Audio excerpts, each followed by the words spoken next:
Oh, have a look at this. What a lemon. I've been reading in the comments and a few people are going, oh, Toyota's not what they used to be. Well, this is a 2010, so it's 11 years old. It's done nearly 350,000 Ks, 348 something to be precise. Let's have a look under and see what a heap of junk it is. All right, so 2010 LC 150 or Toyota Land Cruiser Prado in Australia. What a heap of junk, eh? There's going to be oil leaks, there's going to be split boots, all the rubbers are going to be gone. This car's going to need thousands spent on it, right? Well, not so far, wrong. Look, drive shaft boots. Mate, they could have done 100,000 Ks and you wouldn't know. Okay, look at all the oil leaks. There's just oil everywhere. It probably does need a clean up, you know what I mean, from servicing. You know, 11 years of servicing, at least 35 oil changes. Look at that, the turbo's dry. Little bit of moisture on that pipe there, so perhaps the gasket between it and the block might need a slight retention or replacement in time, but it's certainly not a leak. It's just a sweat after 350,000 Ks and you can barely get a sweat. Look at the sump, look at it. Toyota's not what they used to be. They're just heaps of junk, aren't they? Yeah. Bone dry on the sump. Starter motor's good. No oil or anything up there. No deteriorate. Nothing we can see here. Underneath the vehicle. Transmission oil leaks everywhere. Nah, bone dry. How about anything at the transfer case? Nah. You know, that looks like a bit of a sweat. Again, just a little bit of grease that's come off the tail shaft with that one. Definitely. That's what that looks like. Alright, okay, let's move our way. This is a short wheelbase, in case you didn't pick it up, so the fuel tank isn't there. So you get to have a look where the fuel tank's normally in the way. You can have a look at all these bushes and whatever. I've already had a look at them, there's no issue there. Exhaust system must be all rusted out by now. Yeah, look at it. Oh, yeah, what a heap of junk. Nah, it's good actually. It looks like if that's 11 years, it's got another 31 years to go. Toyota, heaps of junk. Right, what do we got? Fuel tank, just looks like a 100,000 K car to me. Rear springs, there's some shockers there. Oh, look at the old original suspension. Look at all the leaks and drips coming off it. Oh, no, they're not actually. What about this one? No, nothing there either. Dust boot's been rubbing over the shock absorber out of housing. Can't find anything wrong with it. What about some brakes? Does it need some brakes? The brakes are okay. Rear pads, they're like new, they've been replaced recently. What about tyres? The tyres are good as well, good tyres. Okay, oh geez, I don't know, how am I going to make some money on this bloody Toyota? It came in, I was going to hopefully be able to sell a whole heap of work. Can't find anything. Keep looking, I've got to find something sooner or later. What a heap of junk. What about this rubber mount, rear mount here? No, that's too good as well. No leak at the transmission pan, no leak at any of the seals in and out of the transmission or transfer case. I'm going to go broke here, I better just keep making videos. Can't rely on repairs on Toyotas. Front brake pads, can we sell a set of front pads? No, they're pretty close to like new as well. Oh, lift kit, needs a lift kit, doesn't he? Yeah. Because, you know, this old original suspension that's so crap hasn't got a drop of oil on it. And you want to see the bottom bush?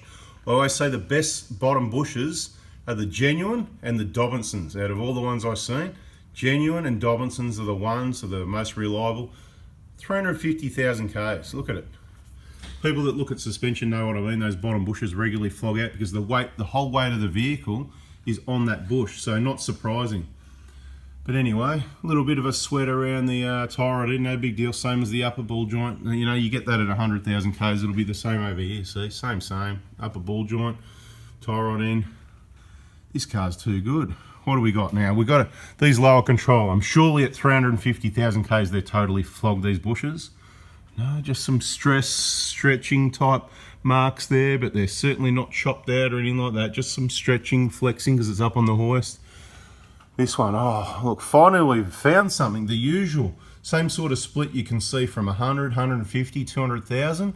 It's around about split 1/3 of the way through. Quick, panic, we need new bushes. No, not really, it's not going to change much. That could stay the same for, I don't know, 100,000 Ks, you know? It all depends on how you drive the vehicle, how hard you hit those speed ups. Look at this one. Right, so, Toyotas, they're just garbage. They're not what they used to be, but look at this bush here. Some vehicles at lower Ks, we see it split, you know, past halfway, as you've seen in all. If you haven't seen our videos, look at the service inspection playlist on our channel. at the left side there, there's a tiny little bit of crack starting, but that's it. So this one's actually, might be a little bit cracked at the right side as well. Hard to see in there, hard to show you. But you know what? They certainly don't need replacing yet. And that's 350,000 Ks. And the worst thing I can find on this 2010 short wheelbase 150 Prado or 155, whatever they call it, you know what I mean? Bada bing, that is just crazy. How are we ever going to make any money out of these? Better just keep changing oil, the glorified oil changer. Oh, hang on, we found a problem. 348,000 K suspension. We're just going to give it a quick bounce and have a look at the thing, the way it bounces. Boing, boing, boing, boing, and look. Oh, it needs new bonnet struts as well. I think the bonnet on that closed just in time. How about the back? Certainly it couldn't be as bad. Surely.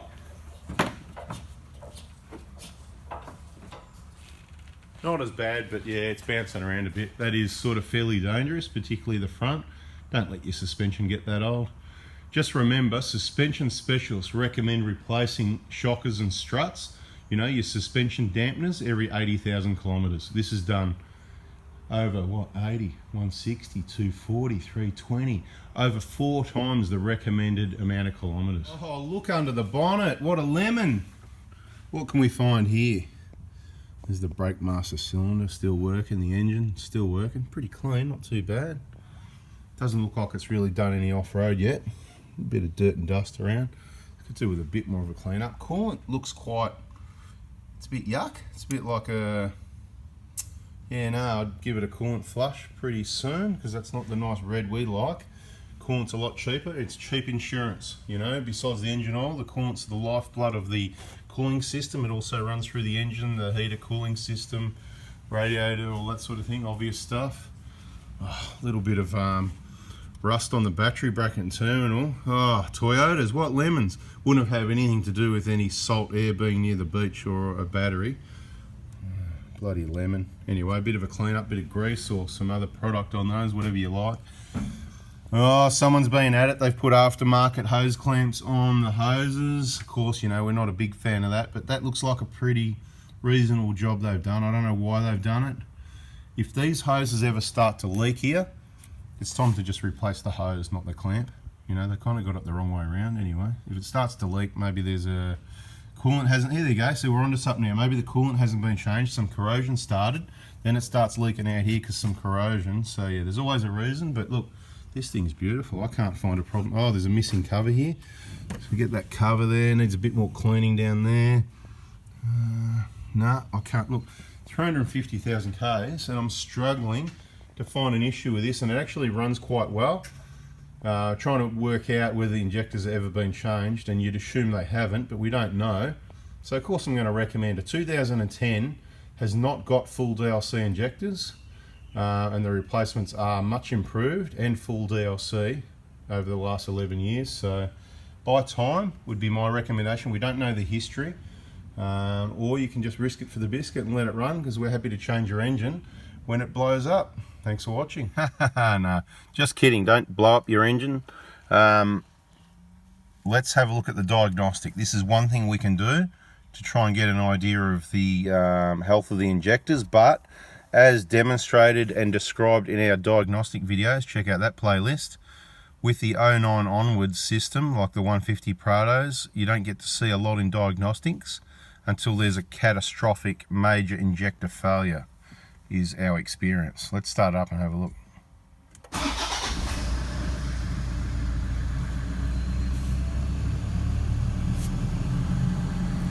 Sounds like the idle up button. Just gotta find that. It's there somewhere. Where are you?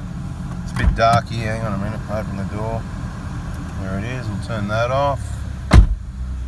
Okay, all other accessories off. Let's see what we got. Okay, so load reading, typical on a 150 Prado as an example, similar to the later Hilux 09 onwards.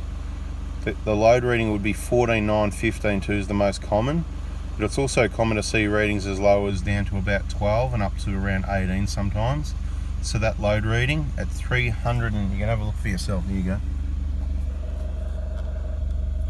349,000 Ks. I gave you the wrong information anyway, but as long as we corrected it by the end, you can see for yourself, is telling us absolutely nothing.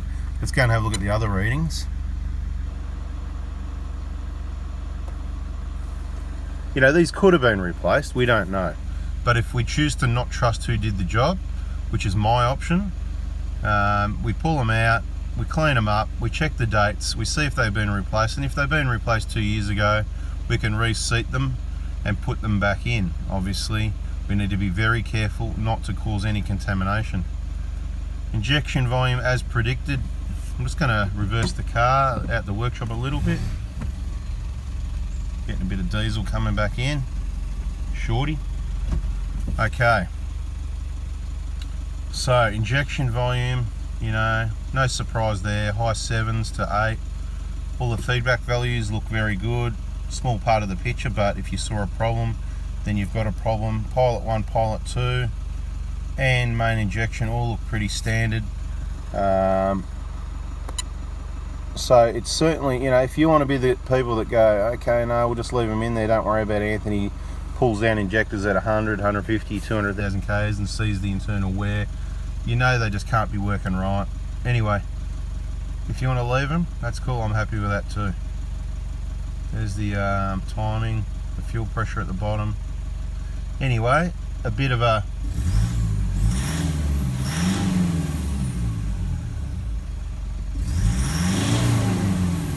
that is very quiet.